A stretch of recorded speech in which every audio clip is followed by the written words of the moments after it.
जातिगत जनगणना से यहाँ का जो हिंदू है, जो जिस हिंदू की बात कर रहा हूँ, असली हिंदू ब्राह्मण क्षत्रिय वैश्य, वो कहाँ पर उठाए उस जनगणना के आंकड़े से।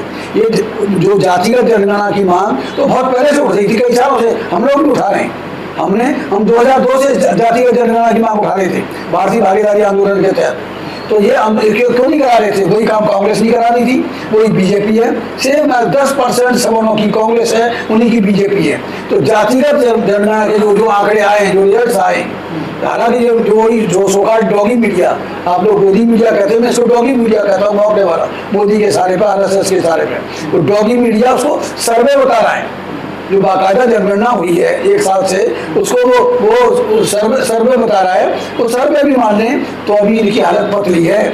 अब देखिए, अब किसी भी कीमत में मालूम पड़ गया कि जो 3.45% राजपूत या ठाकुर और जो 3.65% ब्राह्मण, ब्राह्मणवाद और सामंतवाद, इन दो का बहुत बड़ा आतंक है।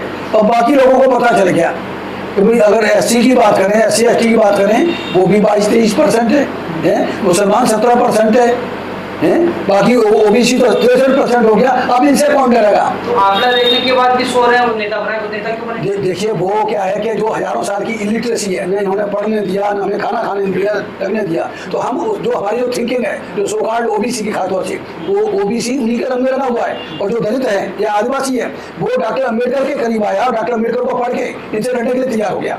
और उनकी वो आबादी कहीं भी 30% के करीब बढ़ रही है। जिस दिन बैकवर्ड को एहसास हो जाए कि वो मनुस्मृति का सूत्र है, तो निश्चित तौर पर इन ठाकुर और ब्राह्मणों को, इनको सवर्णों को मार मार के इनको बाहर कर मुसलमान क्या करें? मुसलमान भी कोई अरब ईरान, अफगानिस्तान से नहीं आया, पाकिस्तान से नहीं आया, या कहीं उससे नहीं आया, वो भी यहाँ का कदीमी बासिंदा है। 712 से पहले यहाँ कोई मुसलमान नहीं था। 712 जब मोहम्मद बिन कासिम साहब यहाँ उन्होंने फतह की, तब उसके बाद भी इस्लाम की शुरुआत हुई। और इस्लाम में कौन इस्लाम में दाखिल हुए लोग? ये भाई कन्वर्जन ऑफ इतनी आबादी है, तो कौन इस्लाम में कौन दाखिल हुए? जिनसे ये हिंदू, सोकाल्ड सवर्ण हिंदू, जिनसे बतियाते कम, जिन्हें नतियाते ज्यादा थे, वही लोग इस्लाम में इस्लाम कबूल किया। तो इस्लाम बसावत का पैगाम था। तो निश्चित तौर से ये जो मुस्लिम है, 96%, माफ कीजिएगा मुझे, 96% वही पसमानदा तबके से मुसलमान बनाए। 4% जो ऊपर से आए, वो उन्होंने इस्लाम को बदनाम किया इस देश में, उसको वो भी उन्हीं के साथ है, इसी तरह से घुस के खराब करने के लिए। जैसे हमारे ये जो मुसलमान है ना, वो 17% है।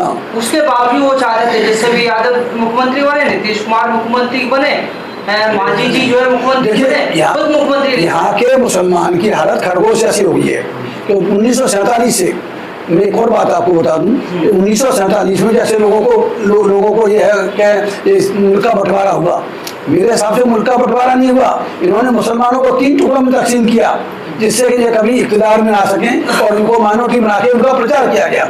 17%, 18%, 19% आबादी माइनॉरिटी नहीं होती, ये माइक्रो माइनॉरिटी है। ये यहाँ पे हिंदू माइक्रो माइनॉरिटी कह रहे हैं, हम 80 करोड़ हैं, 90 करोड़ हैं या 100 करोड़ हैं, ये बकवास करते हैं। तो ये सारी इनकी ये बदमाशी है, ये झूठ का। मुसलमान अपनी हिस्सेदारी क्यों नहीं मांग रहे? 1947 के बाद मुस्लिम इतना भयभीत है कि मुंह नहीं खोल पा रहा। उन्हें पता है कि वो हिंदू के नाम से जो इन्होंने बवंडर किया कि हिंदू 100 करोड़ हिंदू में या 120 करोड़ हिंदू में, क्या 80 करोड़ है, कोई कुछ बोलता है और उसी तरह का मीडिया प्रचार करता है।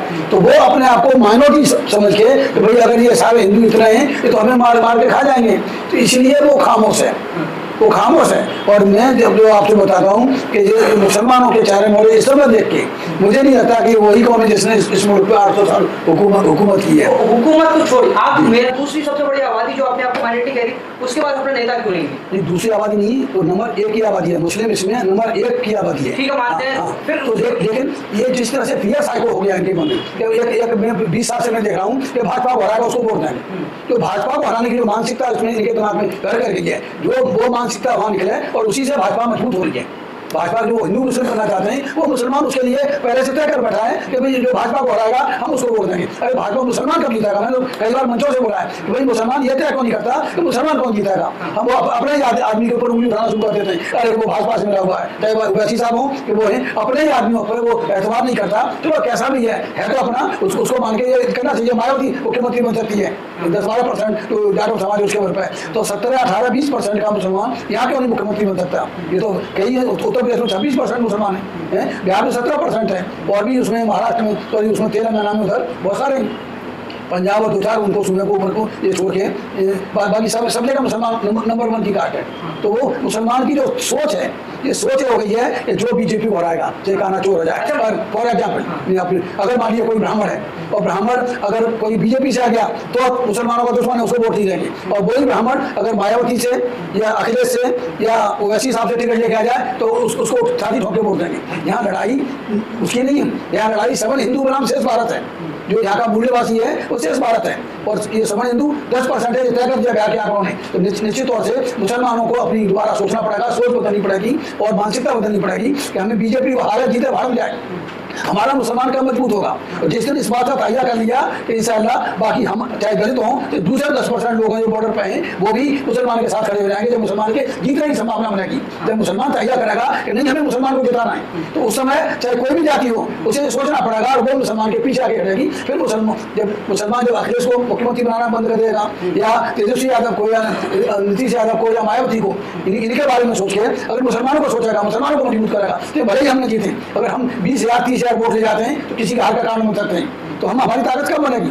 तो जो जिस तरह से फियर साइको है, जो खरगोश वाली जो वो आदत बन गई है, खरगोश समझता है कि हम आंख बंद करने से कि वो खतरा चल जाएगा, ऊपर से निकल जाएगा, लेकिन वो ये भूल जाता है कि अगले पल हम उसका निवाला बनेंगे और हमारा अस्तित्व खत्म हो जाएगा। 1951 से लेकर अब तक जो है जो आम चुनाव हुए लगातार मुस्लिम जो रिप्रेजेंटेशन है लोकसभा विधानसभा में वो घटता जा रहा है, उसकी कारण क्या है? भाई कारण यह है कि हमारी जो मुसलमानों की खासतौर से मैंने देखा करीब से, उनकी ये मानसिकता बन गई है कि भाई बीजेपी बहुत बड़ा हुआ, सबने बीजेपी को दिखाया कि बच्चे सोचा नहीं जो कब आ जाएगा, बच्चे सोचा नहीं जो कब आ जाएगा। भाई आप देखिए 17% बिहार में हैं तो कहीं भी 15, 20, 25, 26% से नहीं है, और कुछ राज्यों में हम मेजोरिटी में अगर 1.5% जाट अगर पंजाब का जो ये चीफ मिनिस्टर बन सकता है, हरियाणा का चीफ मिनिस्टर बन सकता है और उत्तर प्रदेश का चीफ मिनिस्टर बनने का दावा कर सकता है, तो 15%, 20%, 17% मुसलमान क्यों नहीं करता? कुछ राज्य तो हमारे पास होंगे, उत्तर प्रदेश आसानी से हमारे हाथ में आ सकता है। अगर मुसलमान आगे चलने की तैयार हो, हम लोगों को साथ में लेकर तैयार हो, तो निश्चित तौर से यहाँ उत्तर प्रदेश में मुख्यमंत्री, बिहार में मुख्यमंत्री,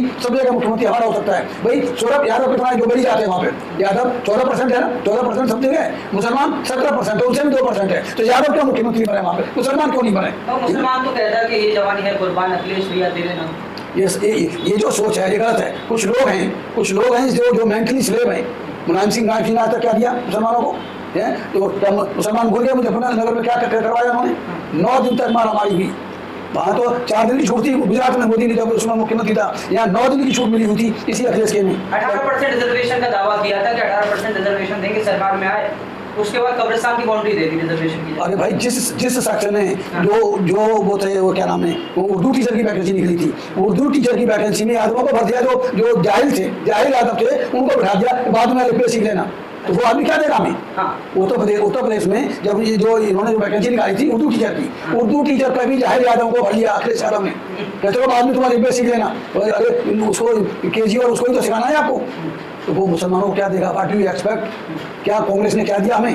कांग्रेस की जो सत्ता थी करीब 7 साल जो शासन रहा है, तो उसका चुनाव निशान शुरू में 2 बैलों की जोड़ी होता था, और दो बैलों में एक बैल कौन सा? एक बैल दलित और दूसरा बैल मुसलमान, और इसकी गाड़ी को खींचते रहे, मार भी खाते रहे उनसे, और उनकी गाड़ी को भी खींचते रहे, मजे मारने वाला वही सबल हिंदू, वही हिंदुस्तानी यहूदी। डॉक्टर अम्बेडकर ने इनको ज्यूज ऑफ इंडिया कहा है, ब्राह्मणों को, ये ज्यूज ऑफ इंडिया हैं। तो वही ज्यूज ऑफ इंडिया मजे मारते रहे, कांग्रेस में बैठ के, वही बीजेपी में बैठ के मार रहे हैं, वही अखिलेश के साथ हैं, वही तेजस्वी के साथ हैं। आप देखिए कि ये जो ये नीतीश कुमार जी हैं, तो ये पूरी दुनिया जानती है कि ठाकुर आनंद मोहन सिंह ने उसको जी कसनिया जो दलित IAS अधिकारी था उसको मारा, उसको मरवा दिया दिन दहाड़े, उसके सजा में जेल काटा है। नीतीश कुमार ने जेल में बदलाव करके जो दलितों का दुश्मन था, जिसने एक IAS अफसर को मरवा दिन दहाड़े मरवाया, उसको बाहर छुड़ा दिया। तो वहाँ पार्लियामेंट के अंदर उन्होंने कविता सुना दी मनोज झा जी ने कि भाई ठाकुर का कुआं इस तरह की कविता थी, उसको उस आनंद मोहन का नोड़ा कहता है, कर्म में होता तो उसका गला काट देता। अरे तुम हो कहते नहीं 3.45%। आपने ये नीतीश कुमार वाली बात की, नीतीश कुमार ने जो आनंद मोहन को क्रिया कर जी वही नीतीश कुमार जो शहाबुद्दीन थे उनको जेल में अंदर डाला। जी इन दोनों घटनाओं को किस तरह देखिए? बिल्कुल उनका नजरिया एक है, Nitish Kumar is the product of BJP, वो अपने आप कुछ नहीं है। आज भी वो बीजेपी का चीफ मिनिस्टर है बिहार में, और उसको क्यों? लालू यादव के लड़के ने भी आनंद मोहन के लड़के को टिकट दिया और वो MLA है वहाँ से बिहार से, इनको कहाँ कम समझते हो? ये कोई कम नहीं है, ये दुश्मन है। अगर मैं इस देश में जिस दिन इस देश शहाबुद्दीन ने तो जो है साबुद्दीन, अरे यार प्राउड ऑफ साबुद्दीन जैसे लोगों पर हमें फख्र है। हमने तो निश्चित तौर पर अपराधी पे आपको पकड़ क्यों? वो अपराधी हो गया आनंद मोहन सिंह, जिसने दलित IAS अधिकारी को मारा, चुनू काट के IAS अधिकारी को दिन दहाड़े मरवा दिया। वो तुम्हारा कैसे होगा? तुम जेल में जो बदलाव करके उसको छुड़ा रहे हो। बिहार में हम जो भी चुनाव आता है हम चुपचाप नहीं बैठेंगे, वहां इनको जाके निंदा करेंगे, हमें मतलब नहीं है कौन हारता है कौन जीता है। पहले ये तय तो हो जाए कि हमारा ऐतिहासिक